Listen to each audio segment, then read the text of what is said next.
penyediaan dan pendistribusian beras sejahtera atau RASRA, program bantuan pangan non-tunai pada Perum Bulog dapat berjalan dengan baik dan tidak terhenti di tingkat kabupaten dan kota. Komisi 8 DPR RI menyatakan kelanjutan pembahasan rancangan Undang-Undang Penghapusan Kekerasan Seksual atau RUU PKS menunggu selesainya revisi KUHP dan tidak ada satupun pasal dalam rancangan Undang-Undang PKS yang tumpang tindih atau bertabrakan dengan pasal dalam KUHP. Komisi 2 DPR RI meminta Ombudsman Kepulauan Riau untuk mengaudit persoalan pertanahan di Batam agar dapat segera memberi kepastian hukum pada warga dan investor di Batam.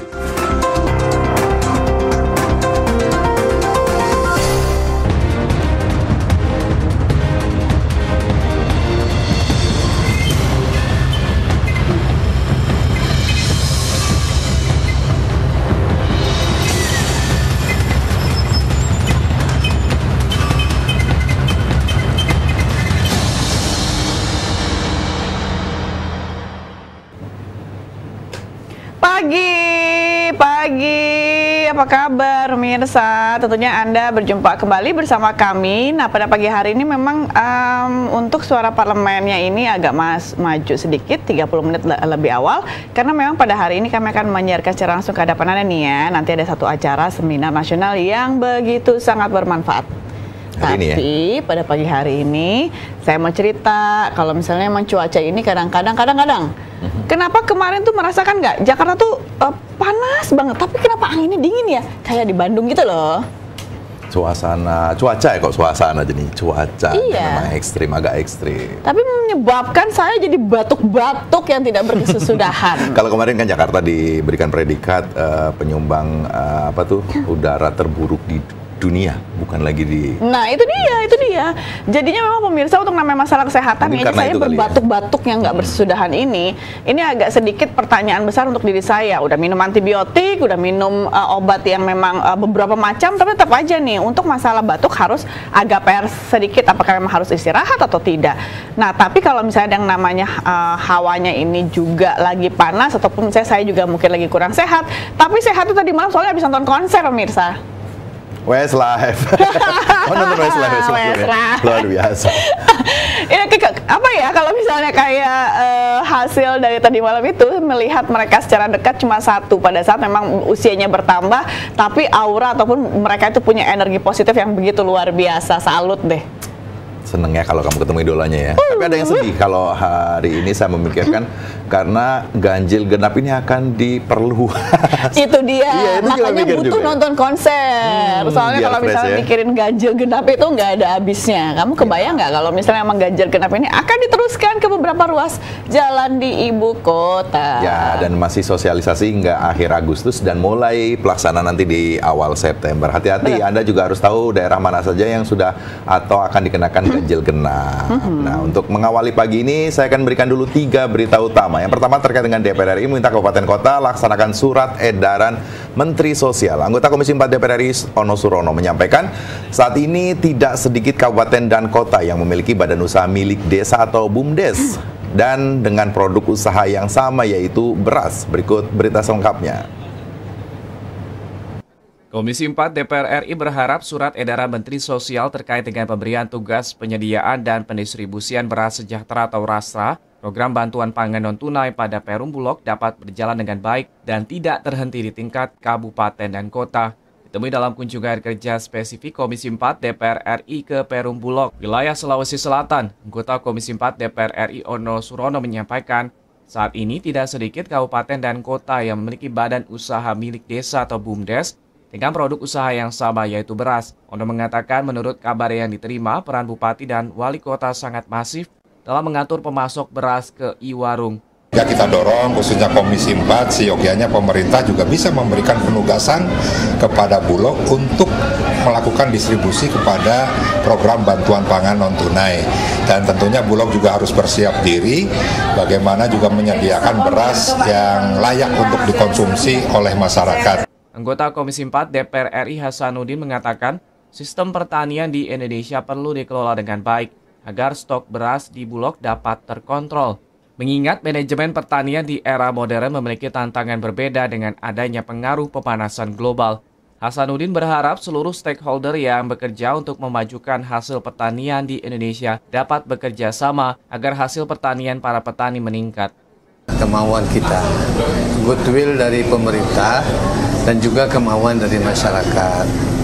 Kalau masyarakat sudah dibantu bibit, dibantu alsintan, dibantu pupuk, maka cobalah kelola tanah pertanian itu dengan serius. Dari Sulawesi Selatan, Habibie Mahabah, TVR Parlemen melaporkan.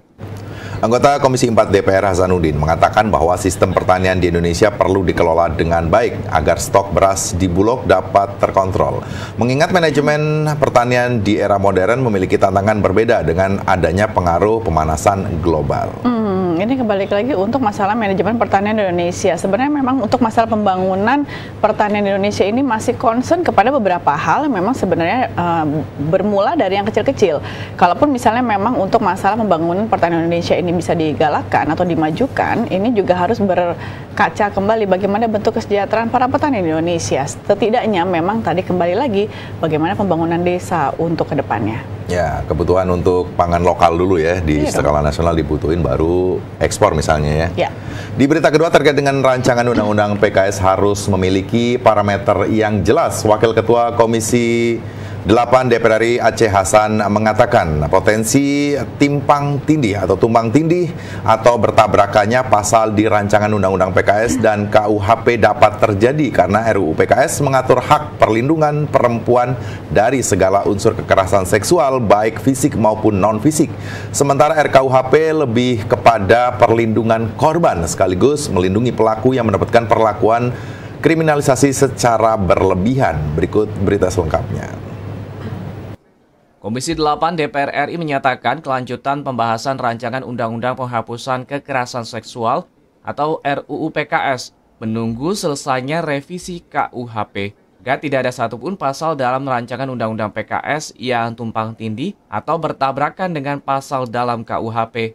Wakil Ketua Komisi 8 DPR RI Aceh Hasan Sajili mengatakan, potensi tumpang tindih atau bertabrakannya pasal di rancangan Undang-Undang PKS dan KUHP dapat terjadi karena rancangan Undang-Undang PKS mengatur hak perlindungan perempuan dari segala unsur kekerasan seksual, baik fisik maupun non-fisik. Sementara RKUHP lebih kepada perlindungan korban, sekaligus melindungi pelaku yang mendapatkan perlakuan kriminalisasi secara berlebihan. Sinkronkan dengan Undang-Undang KUHP, karena tindakan kekerasan seksual itu sesungguhnya memang sudah memiliki kesesuaian dengan materi yang ada di dalam rancangan Undang-Undang KUHP karena itu menyangkut dengan pidana. Gitu.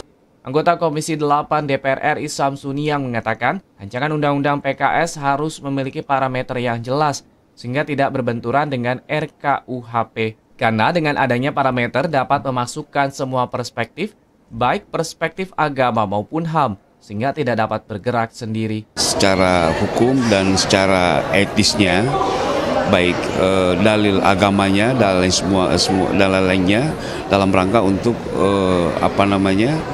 mensinkronisasi keinginan-keinginan semua orang, termasuk kita undang ulama, kemudian pendeta, ID. Andri TVR Parlemen laporkan.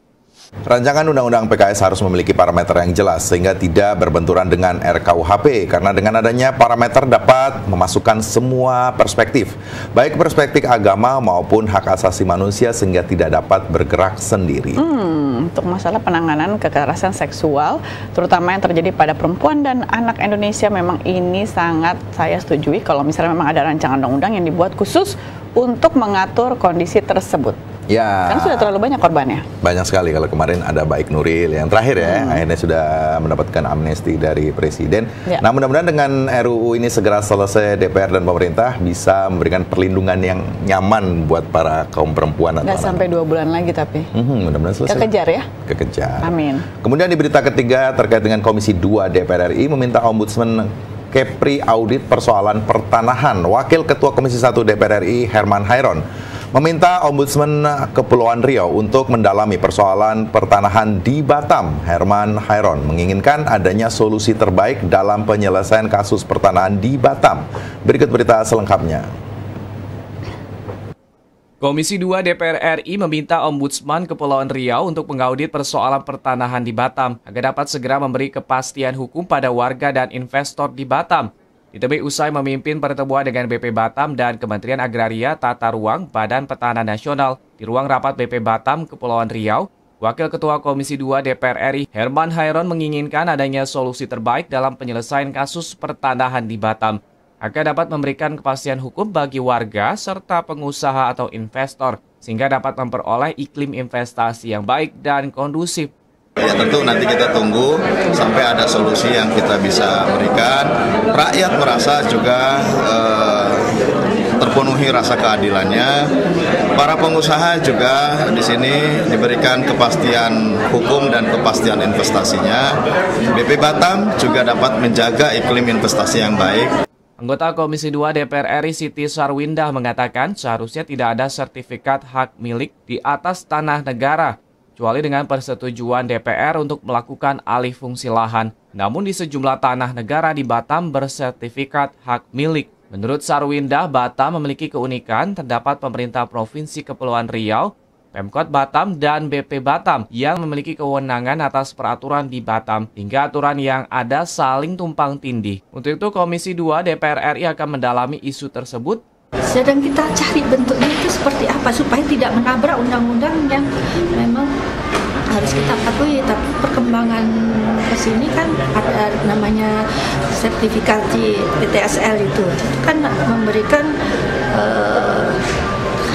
surat pemilihan penuh.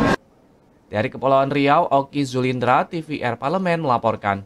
Agar dapat memberikan kepastian hukum bagi warga serta pengusaha atau investor sehingga dapat memperoleh iklim investasi yang baik dan kondusif di Batam, anggota Komisi 2 Siti Sarwindah mengatakan bahwa seharusnya tidak ada sertifikat hak milik di atas tanah negara kecuali dengan persetujuan DPR untuk melakukan alih fungsi lahan.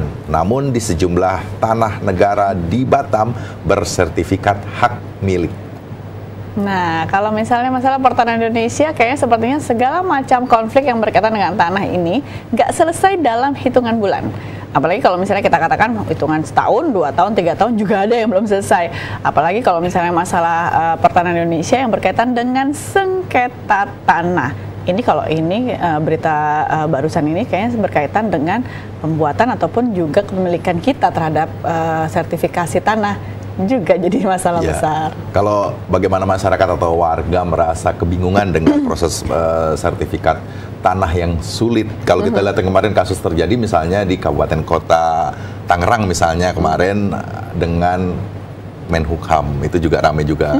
Itu juga masalah sengketa beberapa aset negara yang sudah dihibahkan kepada negara, tapi menjadi persoalan yang akhirnya birokrasinya tidak bisa berjalan. Kalau mau punya tempat tinggal atau berbisnis ya, tetap aja deh cari yang jelas-jelas aja. Ya jangan yang aneh-aneh, karena bikin sertifikat itu nggak cukup setahun 2 tahun. Ya kan? Harus mempelajari yang lebih cermat lagi. Pemirsa, memang 3 informasi berita seperti biasa kami hadirkan mengawali Suara Parlemen edisi setiap paginya. Nah, setelah ini kami akan jeda kembali, kami akan hadir ke hadapan Anda dengan beberapa surat kabar yang terbit di hari ini, di pagi ini. Sudah ada nih 2 surat kabar di meja kami. Tapi kami jeda dulu, jangan kemana-mana, masih bersama kami tentunya di Suara Parlemen.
Pemirsa, untuk beberapa surat kabar yang terbit pada pagi hari ini memang sudah kami lihat atau kami lirik sebelum memang masuk pada segmen kali ini.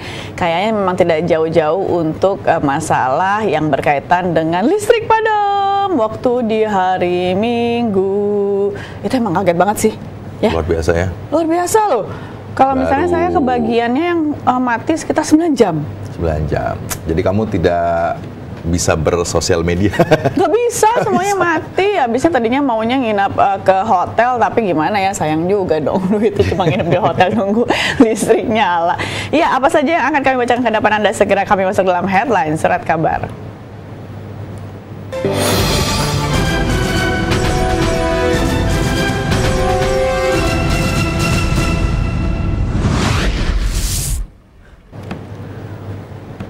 Yang pertama saya akan bacakan di surat kabar Kompas pada hari ini mengangkat KPU segera tetapkan caleg terpilih. Setelah Mahkamah Konstitusi memutus sengketa perselisihan hasil pemilu legislatif, Komisi Pemilihan Umum segera memerintahkan jajarannya untuk menetapkan raihan kursi sekaligus menetapkan calon anggota legislatif terpilih. KPU mempunyai waktu maksimal 3 hari sejak putusan MK untuk menetapkan raihan kursi dan caleg terpilih. Mahkamah Konstitusi diagendakan membacakan 67 putusan perselisihan hasil pemilu atau PHPU pada pemilu legislatif 2019. Dari 67 perkara itu sebanyak 54 perkara selesai dibacakan. Dari jumlah itu hanya 3 perkara yang dikabulkan. Sisanya yakni 8 perkara ditarik kembali, 15 perkara dinyatakan gugur, 18 perkara dinyatakan tak dapat diterima, dan 10 perkara diputuskan ditolak. Anggota KPU Ilham Saputra mengatakan bahwa banyaknya perkara yang ditolak Mahkamah Konstitusi mengindikasikan KPU di daerah telah optimal menyelenggarakan pemilu. Dalil-dalil yang dikemukakan pemohon antara lain penggelembungan suara, kecurangan petugas, dan ketidaknetralan petugas dinyatakan tidak terbukti oleh Mahkamah Konstitusi. Pasti nggak jauh-jauh dari masalah kecurangan deh ya kalau misalnya mengajukan banding ke MK. Tapi kalau misalnya memang di sini tertulis bahwa KPU segera tetapkan caleg terpilih. Kalau saja kita bicara deh, nggak usah jauh-jauh dari gedung DPR RI, berarti nanti saya akan bisa melihat beberapa wajah-wajah baru yang akan menjadi anggota DPR RI. Dan setidaknya mungkin saja hampir 50% saya akan mengenali lagi wajah-wajah baru yang akan masuk menjadi anggota Dewan. Tapi ingat ya Pak, Bu, aspirasi dari atau inspirasi bentuk aspirasi dari dapil Anda itu harus dibawa ke sini loh. Semuanya harus benar-benar direalisasikan. Ini yang ditunggu-tunggu mungkin ya. Iya hasil dong, dari wajah baru. Konstitusi ini artinya para calon legislatif terutama yang para anggota DPR RI mencalonkan kembali dan terpilih, ya selamat lagi. Tapi ternyata tuh di MK juga banyak ya beberapa kasus yang memang benar tidak diterima. Banyak. Bukan ditolak, kalau tolak kan berarti udah berproses ya, tapi dinyatakan tidak diterima itu loh. Tidak diterima. Saya akan bacakan di koran Tempo pada pagi hari ini mengangkat kerugian akibat listrik padam tembus 1 triliun rupiah. Kerugian akibat padamnya listrik di wilayah Jawa Pulau dan pada hari Minggu diperkirakan lebih dari 1 triliun rupiah. Kerugian terbesar ditanggung oleh PT PLN yang harus menggantikan kerugian pelanggan senilai 865 miliar. Direktur Bisnis Regional PLN Jawa bagian Barat, Haryanto, menuturkan bahwa dana kompensasi itu diberikan kepada 22 juta konsumen yang terkena dampak langsung listrik padam. Haryanto mengatakan besaran kompensasi tersebut sesuai dengan Peraturan Menteri ESDM nomor 27 tahun 2017 tentang tingkat mutu pelayanan dan biaya yang terkait dengan penyaluran tenaga listrik oleh PT PLN. Kompensasi diberikan dalam bentuk pengurangan tagihan listrik tingkat mutu pelayanan atau TMP yang berarti mengurangi potensi pendapatan usaha perseroan. Ingat juga nih ya, beberapa hari yang lalu atau misalnya kalau tidak salah kemarin ya, ini juga memang sempat nih hoax ini banyak sekali yang masuk ke handphone saya ataupun melalui beberapa grup WhatsApp yang memang menyatakan bahwa katanya nanti PLN itu akan membayarkan kerugian kita. Nah ini juga dikurangi dari tagihan. Berarti ini juga bisa jadi ini benar dong ya. Padahal sempat juga itu beberapa berita tersebut itu kita sempat mengomentari bahwa hati-hati ini hoax. Ternyata ini juga memang kerugian akan ditanggung oleh negara ya. Ya, kalau kita kan sebagai konsumen, artinya pada saat kita merasa dirugikan, PLN wajib memberikan kompensasi. Tadi besarnya juga tidak main-main ya, ada 800 miliar kurang lebih. Jadi artinya memang PLN mungkin akan memberikan kompensasi terhadap kemarin yang sudah dilakukannya pemadaman secara lama loh waktunya. Karena juga kan pas hari Senin ini juga masih dilakukan pemadaman secara bergilir. Jadi kalau misalnya kita terhitung untuk misalnya mati lampunya, ini 2 hari loh. 2 hari dan kemarin sudah dimarahin Pak Jokowi juga ya. Pemirsa, itu tadi memang 2 surat kabar sudah kami bacakan, ada di detailnya, ada di koran Tempo, begitupun juga di harian Kompas ya. Kami jeda kembali, kami akan hadir ke depan Anda dengan tema pada pagi hari ini. Jangan kemana-mana, masih bersama kami tentunya di Suara Parlemen.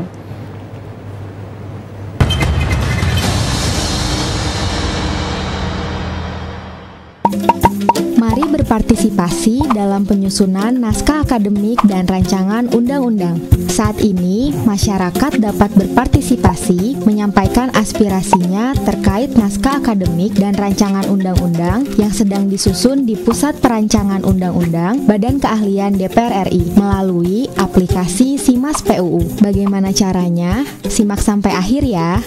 Pertama, silahkan mengakses website Pusat Perancangan Undang-Undang Badan Keahlian DPR RI. Kemudian, klik menu aplikasi SIMAS PUU, lalu pilih naskah akademik atau rancangan undang-undang. Setelah muncul daftar naskah akademik atau rancangan undang-undang, silahkan klik kolom detail, kemudian isi data diri Anda pada kolom kuesioner dan berikan pendapat Anda pada kolom jawaban yang telah tersedia. Kemudian, Anda dapat mengunggah data pendukung pada kolom upload dokumen sebagai penunjang pendapat Anda.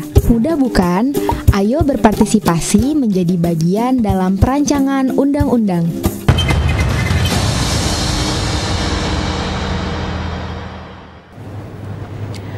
Pernahkah Anda mendengar ada satu wacana nih ya, bahwa akan ada rektor asing? Setuju? Saya setuju. Saya nggak setuju. Saya setuju. Kenapa? Walaupun kalau misalnya dibilang saya setuju, tapi nggak setujunya. Karena kenapa cuma katanya nanti akan ada di beberapa perguruan tinggi negeri saja. Pak Bu, saya ini anak swasta, mau juga dong punya rektor asing. Jadi Ya, jangan kalau kemarin- hanya anak negeri saja yang bertambah.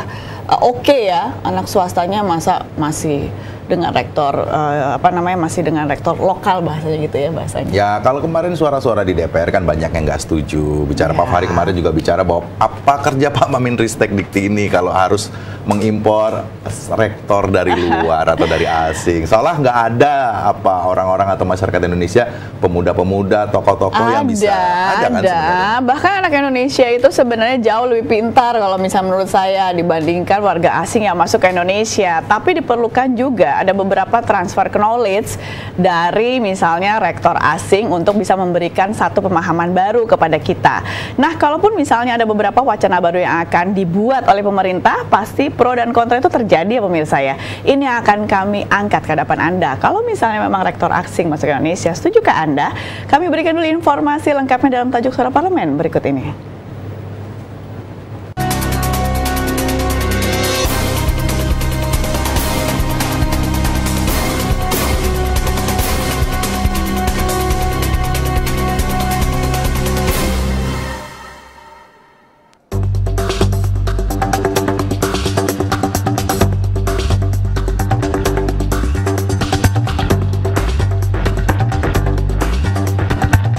Panggil putra-putri terbaik bangsa dari luar negeri untuk berbakti pada Ibu Pertiwi. Saat ini, pekerja pabrik sudah banyak orang asing, rekonstruksi juga banyak, investasi asing juga ada. Lalu, maskapai asing juga diperbolehkan masuk. Dan kini rektor pun akan diberi kepada pihak asing. Jangan sampai hal ini menjadi kontraproduktif dengan cita-cita luhur pendiri bangsa di masyarakat. Sehingga wajar jika kita mempertanyakan niat pemerintah mewacanakan mengundang akademisi luar negeri untuk menjadi rektor dan dosen di Indonesia. Kalau alasannya ranking dunia, bisa saja hanya dikontrak menjadi tenaga pengajar atau mengundang profesor orang Indonesia asli yang berkiprah dan mengajar di luar negeri. Banyak putra-putri terbaik bangsa yang dihargai di luar negeri ketimbang di Indonesia. Sudah seharusnya Kemenristek Dikti fokus pada pengembangan SDM lokal bangsa sendiri dibanding harus mendatangkan rektor dari luar. Selain mahal, SDM para guru besar kita lebih dari mampu untuk menjadi rektor atau mengambil putra terbaik bangsa kita yang berada dan bekerja di luar negeri. Jangan sampai kita menjadi asing di negeri sendiri. Semoga wacana ini tetap menjadi wacana semata, karena intinya kita akan meningkatkan kualitas perguruan tinggi. Mengapa tidak menggunakan konsultan saja? Kenapa mesti membayar orang asing yang akan merugikan kita? Jika ini dibiarkan terus, bisa saja kita menjadi orang asing di negeri sendiri.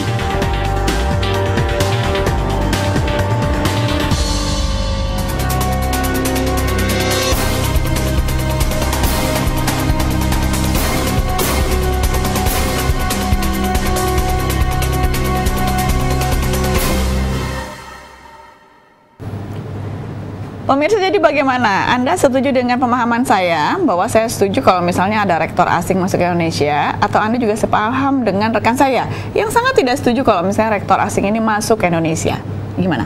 Ya, udah berubah belum? Setuju ya? Masih banyak pertanyaan sebenarnya. Kenapa harus diimpor rektor dari luar negeri? Tahan pertanyaannya. Karena sudah hadir bersama kami di sini pemirsa, narasumber kami pada pagi hari ini praktisi pendidikan Bapak Dr. Suryadi Nomi MPD, yang memang akan kami ajak berbincang-bincang. Karena kalau misalnya nanti nggak ada Pak Nomi nih, kami gimana nengahinnya? Selamat pagi Pak Nomi, apa kabar?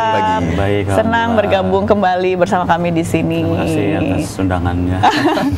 Kalau kita bahas rektor asing, sepaham sama saya atau sama Medi nih Pak? Setuju?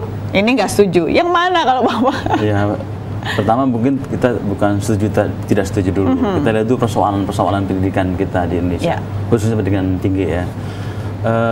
Kita tahu persoalannya pendidikan tinggi itu atau kampus itu bukan hanya soal pembelajaran atau perkuliahan atau penelitian, tapi itu ada satu budaya yang harus kita kondisikan, bagaimana penyiapan calon-calon pemimpin masa depan, karena dari situlah lahir calon-calon pemimpin, baik yang formal, yang non formal, maupun aktivis, politisi, aparat, birokrat dan sebagainya. Dari situ maka ada hal-hal yang mungkin perlu dilihat kalau kita mau melibatkan pihak asing, misalkan bagaimana kampus itu bisa dikondisikan sebagai miniatur budaya dan peradaban Indonesia. Nah, itu yang jadi persoalan saya kira yang perlu dilihat. Nah, oleh karena itu kita lihat dulu, tadi sejatinya kampus itu sebenarnya sakral, apalagi rektor. Rektor itu pemimpin yang mengendalikan, apalagi ada mimbar akademik. Di situ ada kultur yang sudah terbangun bahwa kampus itu memang sangat steril untuk hal-hal sifatnya politik dan hal-hal di luar konteks pendidikan. Mimbar akademik sangat dijaga. Nah, di dalamnya ada dinamika dan budaya, kultur yang harus terus-menerus menyiapkan generasi-generasi masa depan kita, calon-calon pemimpin kita di masa depan. Nah, oleh karena itu, kalau menurut hemat saya, itu harus dilihat dulu lah, apakah efektif atau tidak mendatangkan rektor asing atau rektor impor itu. Saya kira itu perlu dilihat satu persatu dulu. Nanti kita coba sajikan data-datanya. Yang pertama persoalannya kan memang sedang bergeliat ya. Kampus sedang bergeliat. Bagaimana jadi dosen itu harus S2. Sekarang didorong semua harus doktor gitu. Ini upaya-upaya peningkatan mutu yang terus bergulir nih. Nah, ini dulu yang perlu diselesaikan menurut saya. Lalu bagaimana masih ada sekitar 20% dosen yang belum terekam, terdaftar di itu. Sementara 2% yang sudah profesor, sisanya adalah asisten ahli, lektor, atau lektor kepala di jabatan-jabatan di kampus ya. Nah, di situ banyak sekali persoalan-persoalan belum lagi soal sertifikasi dosen. Sertifikasi dosen baru mencapai sekitar 20%. Maaf, sekitar 46% ya. Jadi angkanya masih banyak yang belum tersertifikasi. Jadi PR yang di dalam itu juga masih banyak. Nah, kalau kita mau berorientasi mengangkat atau mendatangkan rektor dari asing, itu lihat apa sih sebenarnya yang mau disasar gitu, apa sih mau dituju, itu dulu yang harus clear. Isunya kan masalah supaya bisa mempertahankan ranking kampus-kampus kita, universitas kita di kancah internasional, di QS ranking university misalkan. Nah, situ kan Universitas Indonesia masuk di 200-an sekian ya, lalu ITB 200 sekian, lalu UGM di sekitar 300-an. Nah, itu angka-angka itu yang mau dipertahankan atau mau didorong ke angka-angka 100 gitu, ranking-ranking 100. Saya kira itu baik-baik saja, fine saja. Tapi coba lihat apa sih indikator-indikator dari pengukuran atau penentuan ranking-ranking itu. Ada 6 kalau tidak salah di QS university ranking itu. Nah, di dalamnya saya kira presentasi tentang kebutuhan tenaga atau dosen asing, mahasiswa asing itu hanya 5% masing-masing. Jadi bahwa di dalam kampus itu kalau mau bagus reputasi internasionalnya misalkan, itu hanya mensupport atau mendukung hanya 5% saja dosen-dosen yang dari asing misalkan. Itu sumbangan terhadap nilai itu hanya 5%. Begitu juga mahasiswa asing yang berkuliah atau belajar di kampus itu sumbangannya harus sekitar 5%. Itu dulu mau saya lihat. Artinya tidak signifikan juga mempengaruhi kenaikan ranking itu. Yang paling besar justru proses akademiknya. Rasio dosennya, bagaimana pembelajaran itu dilaksanakan baik secara tatap muka maupun online. Sekarang lagi daring sudah dikembangkan. Saya kira fokus ke situ dulu. Kan itu persoalan di situ. Nah, kalau itunya nggak angkat, nggak bagus juga, ya percuma saja mendatangkan pelatih sekaliber internasional pun seperti halnya di sepak bola, kita pernah mendatangkan pelatih asing top kan? Pak, tapi ternyata tidak berhasil. Tapi melihat dengan kondisi misalnya coba dulu di dalamnya dulu diperbaiki misalnya seperti itu. Kita mencoba untuk itu dirapihkan terlebih dahulu baru misalnya jangan sampai langsung instan aja langsung kirim rektor asing. Tapi kalau misalnya dengan kondisi melihat dengan potretnya biasanya ini kebanyakan emang bergulitnya di situ-situ saja Pak, misalnya dengan masalah yang sama dan solusinya itu lama sekali untuk bisa diselesaikan. Apakah mungkin juga bisa jadi misalnya nanti kalau misalnya rektor asing datang ke Indonesia dan kemudian bisa memberikan transfer knowledge yang lebih dan sehingga beberapa solusi-solusi tersebut yang sampai saat ini belum mendapatkan jawabannya ini bisa terjawab loh Pak. Kan persoalannya bukan soal manajemen, saya katakan sekali lagi. Kampus ini adalah institusi sakral. Banyak peran-peran mahasiswa, peran-peran kampus dalam rangka menjaga NKRI ini, menjaga stabilitas ekonomi, menjaga stabilitas politik dan sebagainya. Ini yang saya kira kita jangan hanya berpikir soal teknis manajerial gitu. Rektor itu sakral jabatan itu. Ya, jadi karena dia menentukan haru birunya kampus. Kemarin banyak masyarakat mengkritik kampus nggak bergerak dalam situasi politik yang kemarin. Artinya itu juga persoalan. Kultur yang selama ini kampus terlalu gelisah terhadap perkembangan seperti itu terjadi. Ini kan ada apa juga di kampus. Nah kalau kampusnya hanya sekedar meluruskan proses belajar bagus, sebagainya, manajemennya bagus, tapi konteksnya tidak ada dalam rangka membangun Indonesia, ya karena lebih berorientasi keluar, itu kan malah berbahaya juga dalam beberapa hal, ya. Oleh itu saya kira kalau untuk rektor saya kok agak agak tahan dulu lah. Yang perlu dilakukan, kalaupun mau diperbarui manajemennya, ada banyak metode atau cara. Misalkan, ya jadi tenaga ahli aja atau semacam konsultan. Kan ada klaster yang dibuat oleh Kementerian Ristek-Dikti, ada 5, ada kelas 1, 14 kampus dan seterusnya. Itu ada clustering itu berdasarkan kriteria akreditasi atau apa. Nah, itu saja di tandem saja dulu. Jadi dicarikan konsultan-konsultan yang tahu persis bagaimana manajemennya, sehingga dia imparsial, dia terpisah, tidak ada berkepentingan untuk jabatan dia juga, bagaimana juga dia harus mempertahankan posisinya berhubungan. Kalau dia konsultan atau tenaga ahli untuk asistensi kampus-kampus itu berkembang maju sesuai dengan indikator-indikator itu lebih baik, imparsial, tidak ada kepentingan-kepentingan politik dan sebagainya.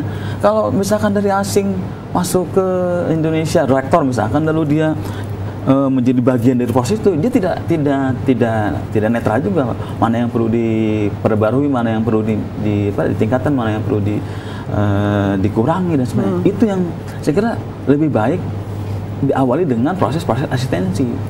Tapi kalau dari lihat kemarin pemerintah mengatakan bahwa sebenarnya kompetensi mendatangkan rektor asing ini kan sebenarnya tidak serta-merta. Artinya Indonesia juga menginginkan seperti universitas-universitas lain di negara lain. Misalnya kalau kita lihat Harvard sendiri juga merasa rektornya juga nggak harus dari negara tersebut. Misalnya bisa dari negara Asia misalnya. Nah, apa yang menjadi hal buruk dikhawatirkan? Misalnya kalau kemarin di DPR RI kan merasa dari sisi politis merasa tidak setuju, tapi banyak sekali juga orang kita lulusan luar negeri yang sebenarnya juga secara budaya, kultur budayanya juga nggak begitu berubah juga misalnya untuk kembali ke Indonesia. Iya. Nah, itu saya kira poin penting itu. Sebenarnya banyak juga kan alumni-alumni atau bahkan yang sekolah kuliah di Harvard, di MIT, di Oxford dan sebagainya, itu banyak anak-anak Indonesia ya, mahasiswa atau mahasiswa kita yang alumni kampus top di dunia gitu. Nah, itu saja mestinya yang coba diadopsi, coba diajak untuk bagaimana membangun kampus Indonesia supaya bisa bersaing dengan kampus besar hebat itu.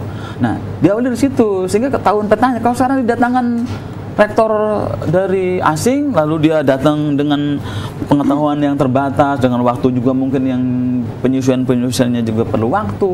Yang terjadi kan tidak maksimal juga. Coba didatangkan saja ekspatriat kita ya, untuk yang ngajar di beberapa kampus. Kan sekarang banyak juga yang jadi dosen-dosen atau pengajar di kampus-kampus hebat itu di Eropa maupun di Amerika atau mungkin di Asia atau di Australia. Itu saja diajak dulu bagaimana mereka memberikan masukan-masukan terhadap perbaikan atau peningkatan mutu pendidikan tinggi di kampus-kampus kita. Tapi kalau kita lihat kan banyak sekali misalnya dari rektor-rektor Indonesia, misalnya dari warga negara Indonesia sendiri yang mereka juga bukan lulusan dari Indonesia misalnya, mereka juga dari lulusan luar negeri. Artinya kita lihat pola pendidiknya juga nggak ada kemajuan, masih berputar di situ saja. Apalagi secara teknis juga tidak ada kemajuan dari strata, dari sisi sertifikasi juga tidak jalan. Artinya terobosan yang akan dilakukan pemerintah ini apa yang paling dikhawatirkan? Pendidikan itu kan sistem ya. Jadi banyak komponen. Ada apa namanya tadi SDM-nya, ada sarana prasarananya, ada lingkungan sosial kampusnya, budaya kampus, juga ada mahasiswa dan sebagainya. Yang intake-nya juga berbagai macam itu. Nah, saya kira banyak faktor memang yang mempengaruhi mutu atau kualitas kampus itu. Tidak bisa ditentukan hanya oleh seorang rektor, apalagi rektor asing yang secara budaya berbeda. Mungkin iklim akademika juga beliau atau mereka itu juga belum begitu paham. Nah, maka pengkondisian dulu kalau memang mau mau diajak atau mau diangkat rektor dari asing itu. Nah, persoalannya kan tadi, ya, jadi PR-nya masih banyak. Ya. Sekarang kita prihatin juga. Data statistik mengatakan pengangguran di universitas, di pendidikan tinggi itu naik, sementara di tingkat dasar menengah turun. Nah, ini persoalan juga. Artinya bukan soal kita pembelajarannya canggih seperti hanya di MIT atau di Harvard atau di Oxford, tapi ada hal-hal yang harus dijawab tentang persoalan real di sekitar kita. Kampus kan punya tridharma kan itu. Bagaimana pembelajaran? Kita tidak bisa selesai dengan pembelajaran. Oke, pembelajaran relatif sudah mulai baiklah dengan sertifikasi dosen. Lalu yang kedua tentang penelitian. Ini persoalan sebenarnya. Kita ini kan kemampuan akses terhadap jurnal, kemampuan bahasa Inggris juga kita masih terbatas ya. Dosen-dosen kita yang itu perlu di-upgrade. Lalu mungkin cakupan risetnya juga masih hanya untuk memenuhi kebutuhan KUM saja, pertanggungjawaban beban kerja dosen gitu. Ngumpulin poin aja. Ya, ngumpulin poin saja gitu. Ini belum diarahkan, tapi saya kira komitmen pemerintah sudah masuk ke situ. Kemendikbud banyak memberikan bantuan-bantuan penelitian. Nah, budaya itu dulu yang harus dibangun. Karena kalau mau didorong lokomotifnya canggih, ketinggalan. Ini nanti ketinggalan portal-portal ya, namanya hancur juga. Saya kira itu sih pentingnya kita melihat dulu seperti apa. Pak Nomi, kita harus jeda terlebih dahulu karena kami akan lanjutkan kembali. Pemirsa jangan kemana-mana, perbincangan kami dengan Pak Suryadi Nomi akan kami lakukan kembali setelah jeda berikut. Masih bersama kami tentunya di Suara Parlemen.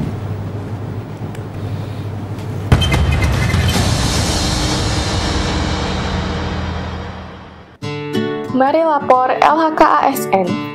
Video ini akan memandu Anda untuk menyampaikan LHK-ASN melalui aplikasi Siharka.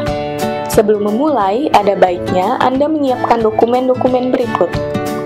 Silakan mengakses siharka.menpan.go.id untuk membuka aplikasi Siharka. Lalu, login dengan username dan password Anda. Lengkapi profil dan ubah password Anda dan pastikan data yang Anda masukkan telah sesuai. Lengkapi data keluarga Anda seperti suami atau istri dan anak. Saatnya mengisi daftar kekayaan. Harta tidak bergerak adalah harta berupa tanah dan bangunan yang didukung dengan bukti kepemilikan dan nilainya ditetapkan berdasarkan NJOP.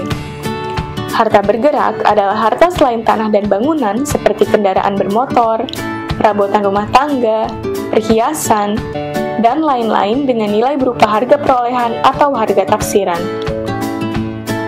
Surat berharga adalah harta berupa surat berharga seperti saham, reksadana, dan sebagainya yang dinilai berdasarkan harga perolehan. Uang tunai, deposito, giro, tabungan, dan kas lainnya dicatat sesuai nilai yang tertera pada dokumen. Piutang adalah barang atau uang yang akan diterima di masa yang akan datang berdasarkan kesepakatan.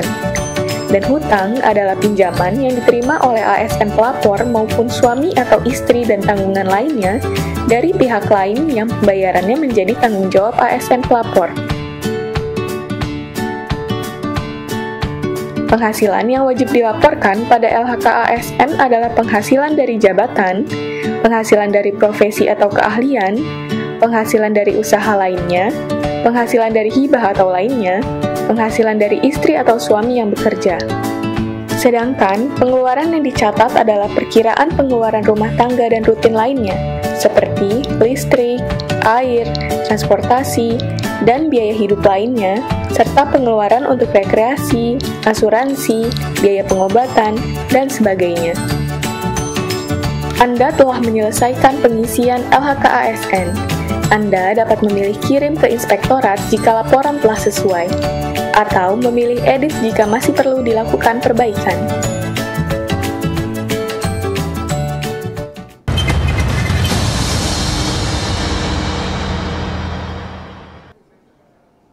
Pemirsa, masih bersama Bapak Suryadi Nomi, praktisi pendidikan yang berkaitan dengan rektor asing akan masuk ke Indonesia ya. Pak, tapi nih ya Pak ya, kan di segmen barusan mungkin saja terlihat Bapak lebih kepada ya tahan dulu saja, jangan buru-buru lah. Kalaupun nanti ada kebijakan ini keluar, ya kita benahin dulu yang ada sekarang. Tapi kalau misalnya dicoba bahasa saya gitu, nggak mungkin ya Pak, misalnya kan ini kan nanti juga akan diprioritaskan kepada PTN di Indonesia. Kita coba misalnya di 1-2 PTN di Indonesia, kira-kira bagaimana? Ya sebenarnya kan kita ini ada regulasi ya, yang justru benturan-benturan inovasi, kreativitas di kampus-kampus itu, persoalannya kan di regulasi. Regulasi support gak terhadap inovasi-inovasi yang akan dibawa oleh rektor asing itu dulu persyaratannya. Kalau memang silakan terbuka. Dulu kita ada Badan Hukum Pendidikan, ada BLU, ada macam-macam inovasi-inovasi pendidikan tinggi negeri itu lebih bebas melakukan dan mengembangkan program-programnya. Itu saja kan nyaris tersendat-sendat juga. Ya. Artinya kalaupun mau dicobalah, regulasi kita siap nggak dengan perubahan-perubahan yang akan dibawa oleh rektor asing itu, dengan gaya Amerika, dengan gaya Eropa, dengan gaya Australia atau negara-negara lain atau dari negara lain. Itu persoalan juga. Selama ini kan selalu yang terjadi adalah regulasi kita. Pemilihan rektor, ya, regulasi kita makan 35% itu jatahnya Kementerian Ristek-Dikti. Ketika ada pemilihan di satu kampus, nah 30% itu jatahnya Kemenristek-Dikti. Jadi angkanya cukup besar. Sisanya memang 60. Tapi kan itu bisa kalau di kampusnya tidak satu suara, itu bisa memecah gelombang juga istilahnya kan. Nah itu juga persoalan-persoalan. Apakah semudah itu juga dari sisi pengangkatan juga? Ada proses mekanisme penetapan rektor itu oleh senat akademik. Itu kan PR juga. Apa mau diubah ininya? Bagaimana menteri membawa rektor asing dengan 30% hak suara, 65% di kampus masing-masing? Bisa nggak itu? Kan ada mekanisme itu juga yang harus diteruskan. Belum tadi hal-hal administratif. Dia di sini sebagai warga negara asing seperti apa, ya kitasnya, lalu jangka panjangnya seperti apa, tentang kelanjutan dia setelah 1 periode selesai seperti apa, apakah akan diteruskan dan seterusnya dan sebagainya kan? Yeah. Nah, itu yang jadi saya kira berani tidak kita mengubah atau membuka ruang-ruang regulasi yang lebih terbuka. Kalau itu dilakukan, rektor-rektor yang ada sekarang di Indonesia saya kira mampu kok melakukan inovasi-inovasi itu. Maka ketika mau melangkah, berbenturan karena kebijakannya, regulasinya masih belum terlalu terbuka. Kampus masih tadi 35% jatah haknya suara dari Kemendikbud. Artinya bukti apa itu? Bukti artinya tetap dikendalikan. Apakah dengan adanya rektor asing itu nanti bebas sebebas-bebasnya sehingga dia sangat bisa mengeksplorasi apa yang dia inginkan? Saya kira tidak semudah itu juga. Nah, ini kan persoalan regulasi, yang paling berat adalah persoalan kultur gitu. Yang tadi kita, mohon maaf ya, kampus rektornya bukan alumni saja, alumni kampus yang bersangkutan itu juga persoalan. Katakanlah rektor UI dari UGM. Saya kira kayaknya agak jarang juga kejadian kan? Atau sebaliknya gitu. ITB rektornya dari UI misalkan. Hal-hal seperti itu untuk rektor ya. Kalau dosen saya kira sesuai dengan alur karirnya masing-masing. Tapi untuk rektor kayaknya kita juga di dalam masih belum nerima tuh dari kampus yang lain, alumni kampus yang lain ya, masuk ke kampusnya sendiri gitu. Ini kan juga PR-PR yang saya kira kulturnya dulu lah dibuka dulu. Kita rektor UI bisa jadi dosen UI bisa jadi rektor di UGM dan sebagainya. Kalau iklim itu terbuka, saya kira nggak perlu ruang rektor asing lah. Indonesia sendiri akan berubah saya kira kalau iklimnya dibuka. Itu mungkin. Pak Nomi, sebenarnya kita memang perbincangan akan kita lanjutkan panjang, tapi ternyata kita harus pindah tayangan harus ke ruang Abdul Muiz. Terima kasih Pak Suryadinomi sudah hadir pada pagi hari ini. Nanti next episode kita harus membahasnya lebih lanjut. Pemirsa, demikian perbincangan kami dengan Bapak Dr. Suryadinomi. Semoga saja kami selalu memberikan manfaat untuk Anda. Dan setelah ini kami akan langsung bergabung dengan rekan kami Mahir Pratama yang sudah berada di ruang Abdul Muiz, akan segera memberikan informasi ke hadapan Anda berkaitan dengan seminar nasional. Saya Yusri Ayanti. Saya Mimin Groho. Tentunya bersama Bapak Suryadinomi mengucapkan terima kasih atas perhatian Anda dan sampai jumpa. Pak Nomi, makasih Pak Nomi. Thank you.